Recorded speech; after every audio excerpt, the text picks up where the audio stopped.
হজরত আবু বকর রাদিয়াল্লাহু ও বৃদ্ধার কাহিনী। হজরত আবু বকর রাদিয়াল্লাহু যখন মুসলিম জাহানের খলিফা, তখনও তার মধ্যে বিন্দুমাত্র অহংকার ছিল না।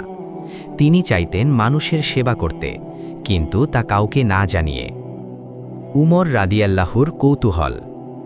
হজরত উমর রাদিয়াল্লাহু খেয়াল করলেন, খলিফা আবু বকর প্রতিদিন ফজরের নামাজের পর মদিনার একটি নির্জন প্রান্তের একটি পুরনো তাঁবুতে যান।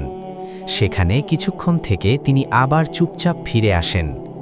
উমর রাদিয়াল্লাহু কৌতূহলী হয়ে উঠলেন, খলিফা এত ভোরে এই জনমানবহীন তাঁবুতে কার কাছে যান?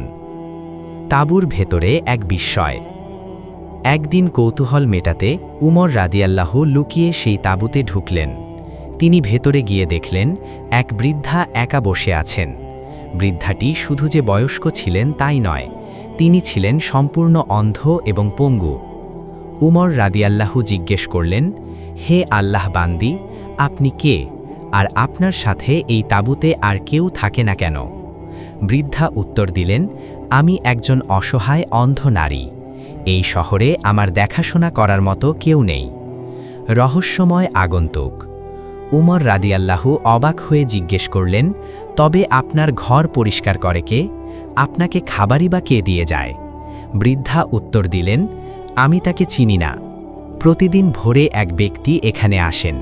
তিনি আসার প্রথমে আমার ঘর পরিষ্কার করেন, আমার কাপড় ধুয়ে দেন এবং আমার জন্য খাবার তৈরি করে রেখে যান। তিনি যাওয়ার সময় একটি কথাও বলেন না, তাই আমি তার নাম বা পরিচয় জানি না। অশ্রুসিক্ত উমর রাদিয়াল্লাহু। এই কথা শুনে হজরত উমর রাদিয়াল্লাহু কান্নায় ভেঙে পড়লেন।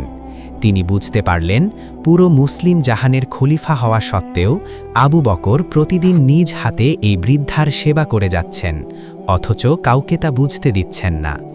উমর রাদিয়াল্লাহু বিড়বিড় করে বললেন, হে আবু বকর, আপনি আপনার পরের খলিফাদের জন্য জনসেবার এমন এক মানদণ্ড রেখে যাচ্ছেন, যা অতিক্রম করা আমাদের মতো সাধারণ মানুষের জন্য অত্যন্ত কঠিন। এই গল্পের মূল শিক্ষা: নিভৃতে ইবাদত। মানুষের সেবা করাও এক প্রকার ইবাদত, যা গোপনে করলে আল্লাহর কাছে বেশি মর্যাদা পাওয়া যায়। দায়িত্বশীলতা। বড় পদে থেকেও ছোট বা তুচ্ছ কাজ, যেমন ঘর ঝাড়ু দেওয়া বা কাপড় ধোয়া, করতে কোনো লজ্জা নেই। অহংকার মুক্তি। সত্যিকারের নেতা তিনি, যিনি নিজেকে জনগণের সেবক মনে করেন।